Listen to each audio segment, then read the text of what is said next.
You know, you don't have to get your dream job on your first try. I went to art school, I graduated, everything was great. My first job, I was a professional painter.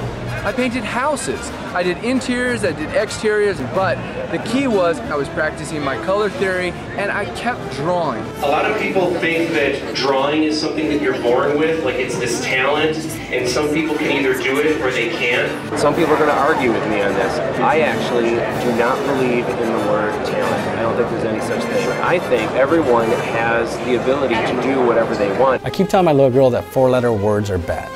Can't is one of those four-letter words. There are two key things you need to have to make it in this business: inspiration and perspiration. Inspiration is the passion. You need to want it. And perspiration is the effort. You need to have the drive to practice. Nobody's going to be perfect the very first time. You got thousands of bad drawings you have to get out of your system before you really latch onto your style. You're only going to get better, and that's the secret. There's no magical thing to doing it. It wasn't like when I was born, I came out and I said, "Mom, pass me the pencil, watch this, I'm going to draw something amazing."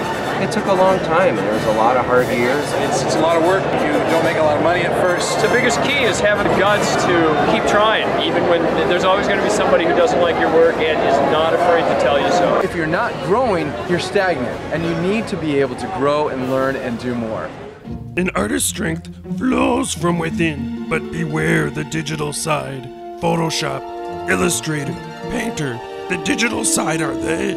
Easily they flow, quick to create an image. Useful tools they can be, but let them not be a crutch or a compromise to creating the strongest art you can. Never forget the foundation of drawing and the fundamentals of design.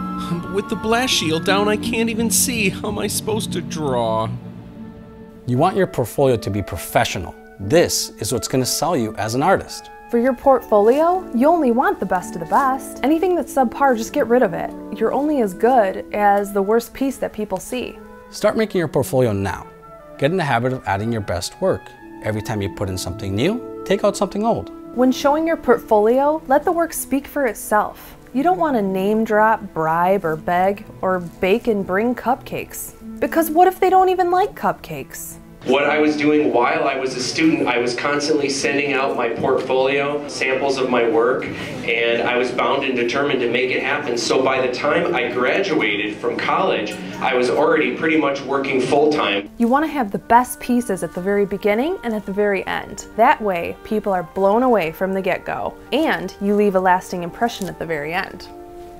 But once you start down the digital path, forever can it dominate your destiny. Consume you it will. Is the digital side stronger? No.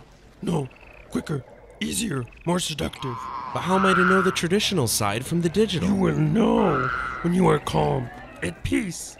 An artist creates an image for beauty and communication, never without reason. But tell me why I can't... No, there is no why.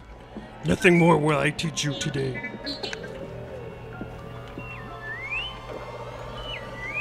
There's something not right here. That place is strong with the digital side of art.